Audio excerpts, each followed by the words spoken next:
Et hello les amis, je vous retrouve pour une nouvelle vidéo sur le football français et la Ligue 1 et je vais vous présenter le match Lens contre Clermont. C'est un match qui a lieu ce samedi 20 avril 2024 à 21 h pour le compte de la 30e journée du championnat de France de football de Ligue 1 Uber Eats saison 2023-2024. Alors Lens, c'est le 6e du classement qui reçoit Clermont, le 18e et dernier. Donc dans cette vidéo, on va revenir sur le classement de la Ligue 1, également les meilleurs buteurs et passeurs de Ligue 1, tous les résultats et stats de tous les matchs joués par ces deux équipes, ainsi que les compos d'équipes et tactiques éventuelles, ce qui nous permettra d'avoir une idée, une tendance à ce match.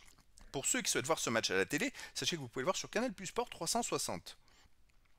Alors au classement, on a donc Lens qui est 6ème de Ligue 1 avec 43 points en 29 matchs, 12 victoires, 7 nuls, 10 défaites, 38 buts marqués, 32 encaissés, puis 6 de différence de but. Pour l'instant, ils sont qualifiés pour la prochaine Coupe d'Europe. Ils ont un point de retard par contre sur le poursuivant, sur le précédent Nice, qui a un match en plus à jouer. Donc attention, Lens est talonné par Lyon et par d'autres équipes. Donc il va pas falloir qu'ils s'endorment trop. Et en ce moment d'ailleurs, les résultats sont pas terribles pour Lens. Clermont de son côté est dernier, 18ème avec 22 points en 29 matchs, 4 victoires, 10 nuls, 15 défaites, 21 buts marqués, 48 encaissés pour un 27 de différence de but.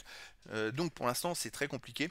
Ils ont 6 points de retard sur le premier non relégable et il reste que 5 matchs à jouer. 6 points, c'est au moins 2 victoires. Il va falloir qu'ils prennent des points le plus rapidement possible s'ils veulent espérer rester en Ligue 1. Au niveau des meilleurs marqueurs, pour Lens on a Wai avec 7 buts, Saïd Sotoka 6 buts, Machado d'Acosta 3 buts, pour Clermont on a Cham 5 buts, Nicholson 4, Alevina Ike avec 2 buts et des joueurs à un but ensuite. Pour les meilleurs passeurs pour Lens on a Sotoka avec 5, Aguilar 3, Frankowski, Fulgini, Medina et d'Acosta avec 2 passes décisives. Et pour Clermont on a Cham avec 4, Nicholson 3 et des joueurs à une passe ensuite. Les résultats toutes compétitions confondues cette saison, Lens c'est 45 matchs joués, 16 victoires, 15 nuls, 14 défaites, 61 buts marqués, 58 encaissés plus 3 de différence de but. Alors je rappelle que c'est quand même le dauphin du PSG la saison passée. Ils ont très mal démarré le championnat, après ils ont enchaîné les très belles performances pour remonter au classement et là ils restent sur 4 matchs d'affilée sans gagner, dont 3 défaites et 1 nul sur les 4 derniers matchs. Ils ont pris 1 point sur 12. Alors avant ils avaient fait 2 victoires, mais avant ils avaient fait 2 défaites et 2 matchs nuls. Je dirais que là, la fin de saison est compliquée, ils sont fatigués, peut-être trop de matchs parce qu'ils ont joué la Coupe d'Europe. Et c'est vrai que c'est compliqué d'enchaîner championnat, Coupe d'Europe en même temps. Clermont de son côté, cette saison, 36 matchs joués, 7 victoires, 12 nuls, 17 défaites, 27 buts marqués, 55 encaissés, moins 28 de différence de but. Et Clermont, voilà, sur les 4 derniers matchs, c'est quand même une victoire, 2 nuls, une défaite, c'est-à-dire que c'est pas ridicule, ils ont même fait un match nul au Parc des Princes, un partout.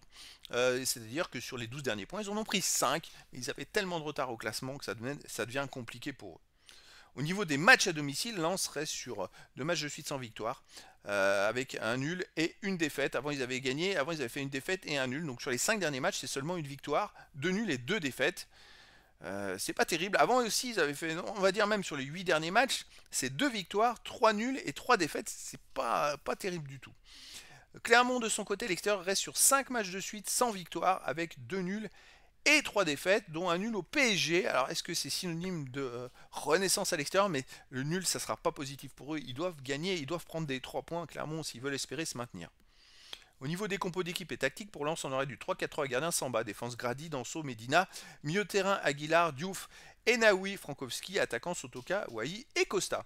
Et pour Clermont, on aurait du 4-2-3-1 avec gardien Dio, défense Borges, Pelmar, Matsima, Zéphane, milieu de terrain défensif Gatien, Keita, milieu offensif et ailier, Rachani, Cham, Boutoba et attaquant Virginius. Donc voilà les amis, le décor est planté entre ces deux équipes. On a deux équipes qui ont besoin des 3 points de la victoire. Lens pour espérer une place en qualificatif pour les prochaines Coupes d'Europe et Clermont pour essayer de se maintenir.